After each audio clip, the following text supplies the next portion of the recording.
I'm fully prepared with everything I need for the Jay Z documentary. The moment he sent that legal letter, I knew I had to let the world see who he really is. He and Diddy are cut from the same cloth. He just hides his arrogance and control behind a cleaner image. Our feud has lasted 20 years, and I know better than anyone what he's done in the shadows. I even suspect that so-called funeral bouquet wasn't Diddy's idea at all, but Jay Z acting on his behalf. Back when Nicki Minaj posted that video of him wearing a pink wig, all I did was repost it, and he got so nervous he had his lawyers threaten me. In 2015, Nicki worked her ass off helping him build his platform, and he allegedly pocketed her $7.9 million in royalties. And then there's his fingerprints all over key incidents through the years, whether it's the elevator footage or the guest list at Diddy's parties. He was involved, clearly, but somehow he always walks away untouched. That's what he's best at, pulling strings behind the scenes while pretending to be spotless in public. And now that a corner of the darkness has been ripped open, I'm not stopping. Everything my team and I are doing isn't about attacking anyone. It's about making sure the truth can't be buried by him ever again. He ain't answering the phone? He ain't answering the motherfucking phone. Yeah, it's like this, like we had a black billionaire's lunch. Black excellence. They're sitting there like, yeah. It's a billionaire brunch. Oh, Like, I hate you, man. And we here together, and we gonna keep staying together. We getting tighter. unaware of anything going on here. This is the one time I'm gonna be with you this year. Yo, I feel like I'm normal again. Get me out of here.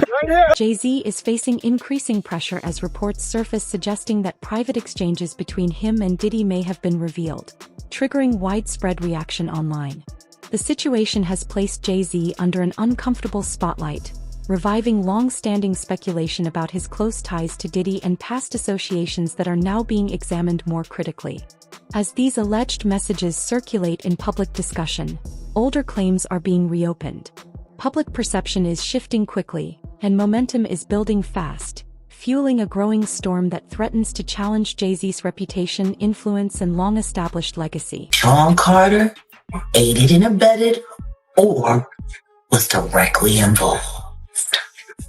It's about to get real tense, and there's a lot of girls and boys who are still trapped inside. In earlier interviews, 50 Cent was firm about never embedding himself within Diddy's inner circle, explaining that certain invitations and environments immediately raised red flags and led him to step back early. That intentional distance, he says, is what allows him to speak freely today. When allegations later surfaced, 50 Cent maintained that he learned about them the same way everyone else did, through the media.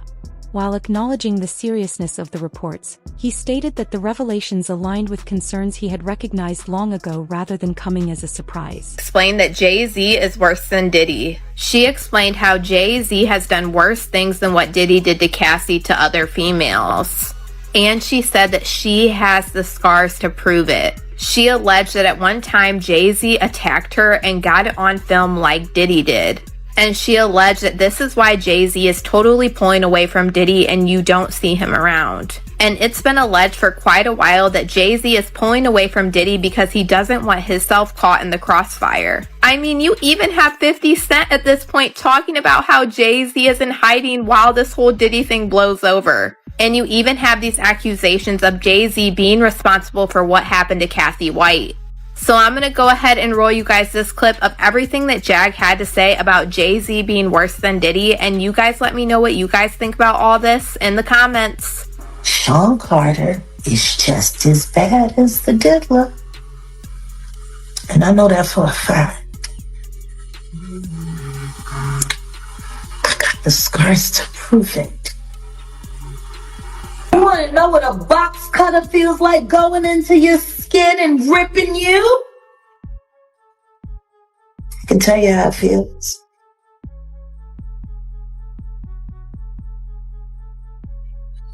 Y'all ain't seen shit yet. That Cassie shit, that's nothing.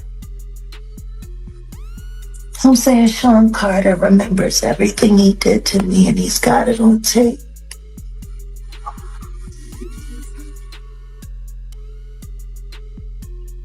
Just like Diddy.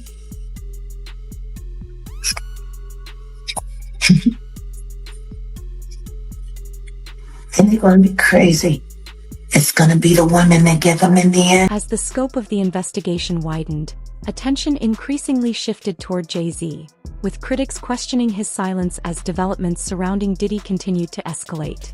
That reserved approach only deepened suspicion, leading some to believe his team anticipated his name appearing in civil discussions and moved swiftly to manage public perception.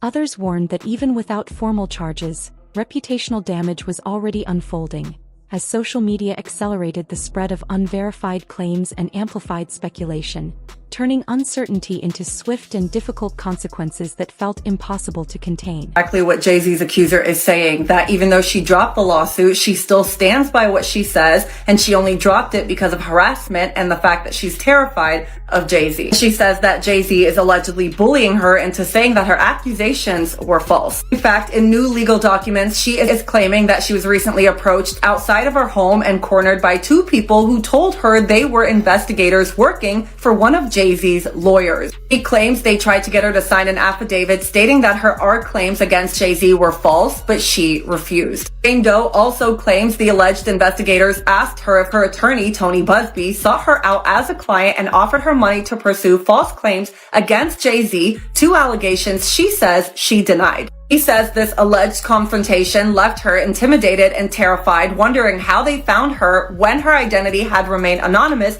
in media reports and legal proceedings. He also claims that her parents were approached by two investigators asking similar questions about Busby and her story. In the new documents, she reveals she decided to drop the claim because she was frightened by the reaction from Jay Z and his supporters. He says she feared she would be publicly outed and subjected to... Industry insiders cautioned that a single criminal probe could destabilize far more than one individual, extending risk to anyone seen within the immediate orbit. This is why many believe 50 Cent's documentary carries real weight. Rather than focusing on one person, it aims to examine how power operated behind closed doors, who may have been aware of events, and how responsibility can ripple outward once serious scrutiny begins. Analysts have also questioned how Diddy remained protected for so long, pointing to strategic alliances and strict control over public narratives as rumors quietly circulated. Adding to the tension, reports later emerged suggesting he may be cooperating with authorities to strengthen his position, a development that, according to unverified claims, could involve sharing information about others in his circle, intensifying unease and raising stakes across the industry. Will Diddy start snitching? He better. But the only thing I'm interested in him talking about is everything he knows about Kathy Coriana White. See, I know you know what happened to Corey. Diddy, I know that. You and Jay Z. Down in Vegas at Tao with Claudia. Why don't you just talk about Kathy? That might help. That might help a lot. Kathy Coriana White, Jay Z's pregnant mistress, who died 24 hours after she announced that she was going public with their relationship and the baby. While he was married to Beyonce.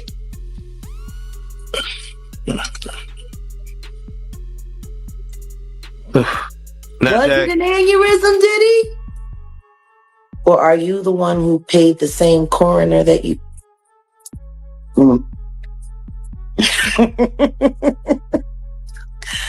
Now that the documentary has officially been released, one reality is clear. This is not a story focused on the past. It is actively shaping what comes next. Each new revelation sharpens attention on those who remain silent, and Jay Z is increasingly drawn into the center of that scrutiny. The pressure carries weight because his history with Diddy spans decades, making claims of distance harder for critics to accept. That tension escalated when Gene Deal publicly challenged statements from Jay Z's legal team that downplayed their closeness, arguing the narrative conflicted with what many insiders had long observed. As more voices speak out and timelines are re-examined, the pressure continues to build, turning once quiet associations into unresolved questions that refuse to fade. They was close enough that they wasn't playing basketball. They wasn't playing baseball. They wasn't playing football.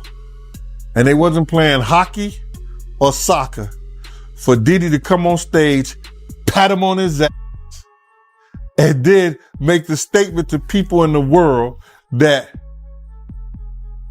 can't nobody call me Sean but Jay Z.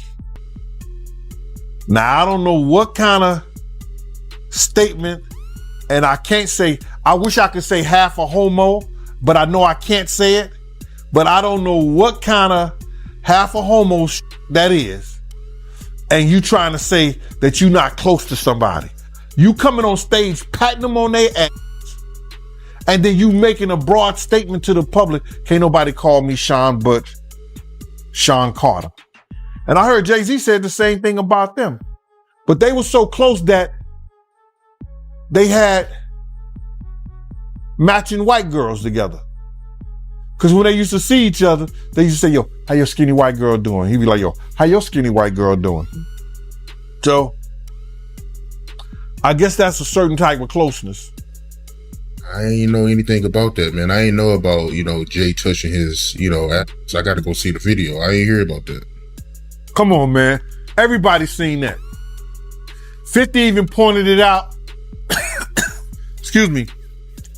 When they was in ATL on stage. Remember when 50 bum rushed the stage with them? Yeah, I think I recall that. When Puff came on stage, first thing he did was pat Jay Z on that.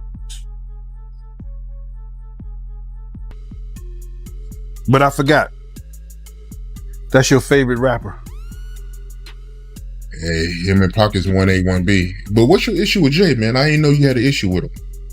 I'm never a fan of somebody. From Gene's perspective, the ease and familiarity between Jay Z and Diddy revealed more than words ever could. He pointed to a moment at an Atlanta show where Diddy invited Jay Z on stage, noting that their effortless chemistry was impossible for fans to miss. The clip later resurfaced when 50 Cent highlighted it, keeping it in constant circulation online. When asked about any personal resentment toward Jay Z, Gene dismissed the idea, explaining it had nothing to do with loyalty or bias. Instead, he recalled a past confrontation that once carried real tension, only for Jay Z to later brush it off. Gene described this as a common pattern among those at the top.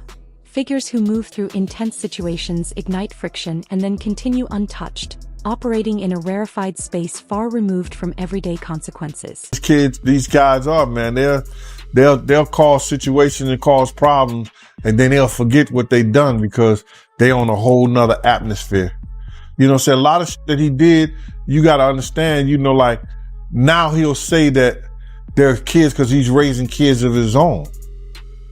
You understand? But how would you like it that if Blue Ivory, 15, 16 years old, 17, 18 years old, dating a nigga in his early 30s? You're not going to go for that. No matter what she came through in Hollywood. But you got to understand, guys who was around there, we didn't know Jay Z them ages. We didn't know these cats' age. You know what I'm saying? They wasn't having no beards and nothing like that. They was wearing low cuts. You understand? Clean face. I would have never believed when Jay was coming around the block, scooping up the young girls and stuff like that he was 30 years old. If they 17, 18, 16 years old and they 22, you thinking they 22, 23, something like that, 24 years old? They mom and them need to check them. They daddy and them need to check them. But that's not that far off. But for somebody to be 30 years old in their 30s and they dealing with kids 16 years old, 17, 18 years, nah, that's a problem. That's an issue.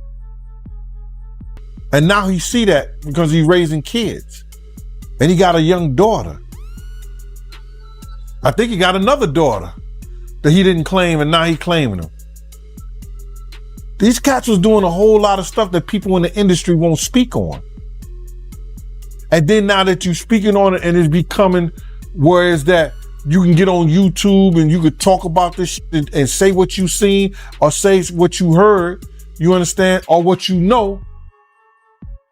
Some people look at it being a problem. But these cats ain't street cats.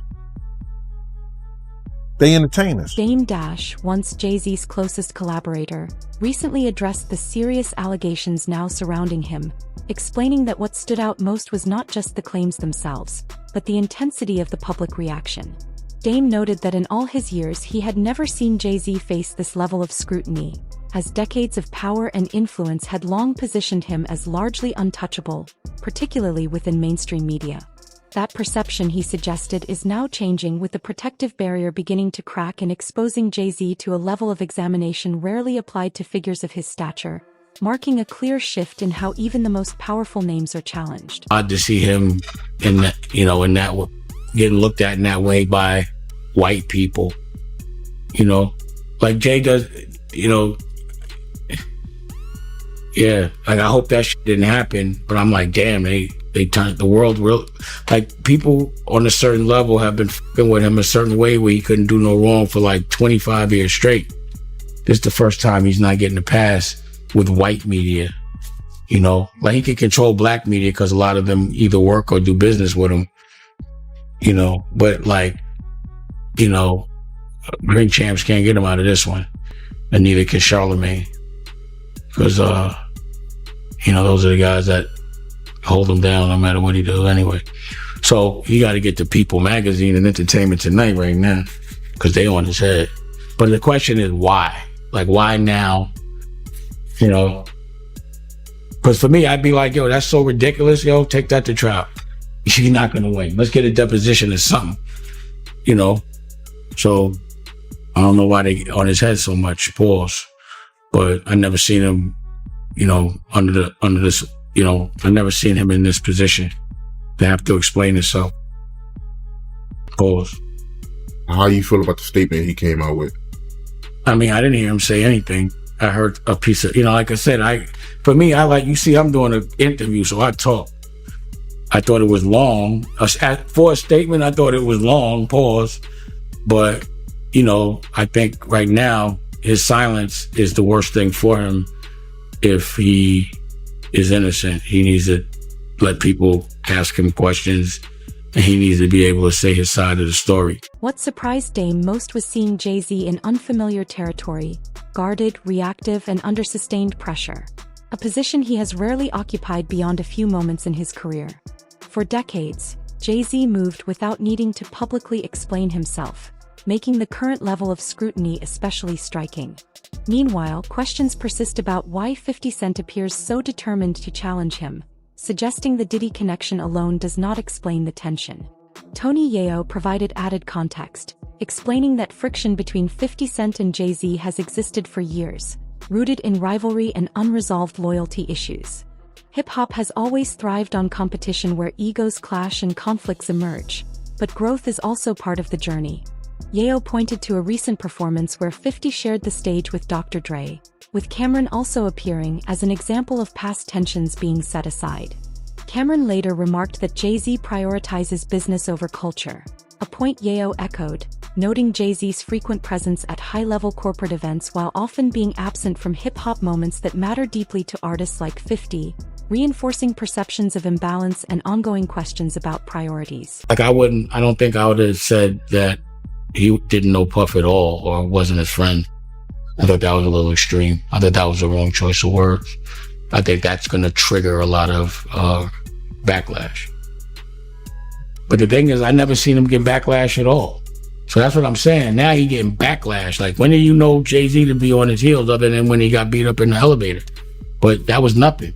But I've never seen him under the fire ever. Not in a long time. Not like, I've never seen people on his head like that, Paul. Ever. Yeah, this might be my first time seeing people come at him like this. Like I said, I didn't hear him say anything. Like, I'm not some white man speaking for another black man. Doesn't add up. It just doesn't work like that. Like, he doesn't know what to say on Jay's behalf. Jay would have to say that. So if he instructed him to say that, like, you don't even know if Jay told him to say that. He could have got off the stage and they was like, why'd you say that? He was like, I had to. Like, he probably said it because homeboy wouldn't. You know what I'm saying? So who knows? Like I didn't hear him say anything.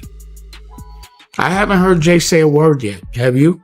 Nah, I haven't heard him say anything. There it is. So y'all going by a piece of paper with words. Don't get caught up in that. I have not heard him say one thing yet.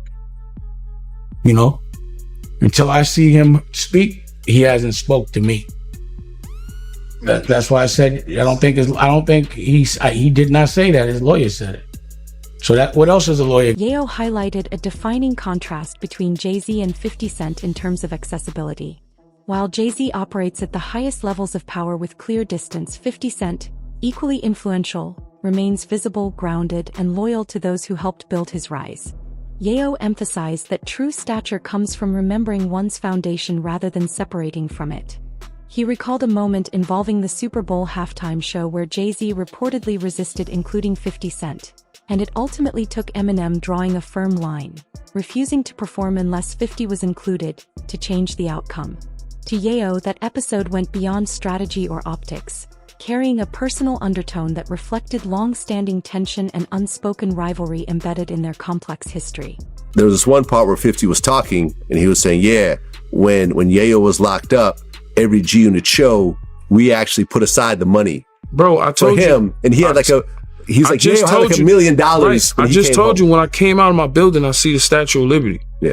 There was no way I was getting shot there. And this is what I kind of tell you is like, when we was talking about stacks with the Porsche, 50's not going to let you say, get the Porsche. He going to say, let's get him out the hood first. You know, if the money's there, but the money has to be there for you to live like that. The money's there. 50 didn't have to do that. Rest in peace to Hervé from Interscope, because he always said to me, man, 50 do more for you than any artist, than anybody does for their artists. More than over time, insiders claimed that the once solid bond between Jay Z and Diddy began to weaken, with cracks forming around trust and growing uncertainty over who would protect their own interests if circumstances shifted. Some voices have gone further, alleging that Jay Z may have played a quiet behind-the-scenes role in Diddy's downfall, an assertion publicly raised by Jaguar Wright but never substantiated. Regardless of accuracy, the speculation underscores a harsh reality at the highest levels of influence, where alliances are conditional, loyalty is fragile, and power structures can shift without warning, turning long-standing partnerships into strategic standoffs almost overnight. Cameron. Yeah. He made a statement recently. He said that Jay Z loves money more than hip hop. And he pointed out that Jay Z performed at Tom Brady's Hall of Fame ceremony, but he didn't perform in any Hip Hop 50 events. I mean, Jay Z's on a whole nother level. Like, I mean, you know, he's like, but you know what I like about 50? 50's on a whole nother level, but he's still approachable. You still get to meet the people and you know, Jay got to remember the people that made him. You know, I'm not saying I don't got respect. I respect Jay Z, 50, used to respect, you know, Diddy, but all that crazy shit going on. But, you know, I always respected him because I looked at, for New York, those were like the, you know, the guys. You know what I'm saying? The guys with the most money and the most influence. So with Jay is like, when the last time you haven't seen Jay. So I think people are just going to say that. You know what I'm saying? But for me, I mean, Jay, you know, you got to remember, he didn't want 50 at the Super Bowl. That was crazy. I'm like, wait, Jay didn't want 50 at the Super Bowl? You didn't know that? Yeah, he didn't want. I remember Eminem pushed for it. That was some hater shit. Yeah, I remember Eminem was like, I'm not going to do it unless 50 does it. I heard that. Yeah, but I didn't know that Jay was trying to stop it. I don't think Jay. I don't know. 50 never told me that, but I don't think Jay wanted him there. I don't know. Because of what? Some of the. I mean, back you and know, forth, it's competition. You got to think. 50 always been competition for Jay. Remember, I'm about $1. What the fuck is 50 Cent? That was a long time ago. That was what, 9? What was that? 9? But after that, they did a song together. Remember the whole. Of course, but 50 was always competition for niggas. Then remember, Jay said, yo, 50's coming. He told Siegel and them, and Memphis Bleak and all them. Yeah. And come on, 50's like, he's on a whole nother level. You got to remember, he came after niggas. He came after Jay and Rockefeller. G-Unit came. And people might shit on G-Unit, but with Eminem, Dr. Dre, 50 Cent, nobody has out. Roger Bonds, Diddy's former head of security, added an insider perspective that complicates the narrative. He explained that while he witnessed Jay Z and Diddy interact, he never viewed their relationship as genuinely close. According to Roger, Diddy seemed to believe the connection carried more weight than it actually did, revealing a gap between perception and reality. His account highlights how, at elite levels of influence, surface-level familiarity can be mistaken for loyalty, and carefully managed appearances often hide far more distance than the public sees. Insiders from Diddy's camp have repeatedly noted an imbalance in the relationship, stating that Diddy consistently showed support for Jay Z in ways that were rarely returned. Behind closed doors, this pattern suggested uneven loyalty, with effort flowing strongly in one direction while reciprocity remained limited. Says to people, he goes into boardrooms and says to people, which I will never say, is he says, it's important for me to be a billionaire, because black people need to be billionaires. And why does specifically he, at that time, I've had this conversation with white money people when they go, it's important that Jay Z becomes a billionaire. And I go, why? And they said, because he wants to open up a casino. He wants to open up this. He should have an alcoholic brand. He needs to have a casino. He needs to have this. And you're like, why the fuck does anybody need a casino? Like another fucking casino money in this world. And it makes it very possible for people to launder money all day. Yeah. So like, why, even the fact that you want to become so powerful, then you're not saying because he needs to build schools for black people in black neighborhoods. It's because he wanted to build casinos for black people. For them to keep wasting their money, and then for him to keep getting them overpriced merchandise. It's a rat trap. Yes. All of it is. The sad part is that hip hop has now turned itself over to this greed machine and doesn't realize it. From this viewpoint, Jay Z and Diddy were never bound by the deep loyalty the public assumed. They simply moved within the same elite circles, sharing success, access, and influence without a truly solid foundation. Over time, the absence of genuine allegiance became harder to ignore, and the distance beneath the surface grew clearer. Now, as events unfold in full view, those long-hidden fractures can no longer be dismissed, raising the question of whether the widening divide will continue to grow and ultimately affect them both. Let us know your thoughts in the comments.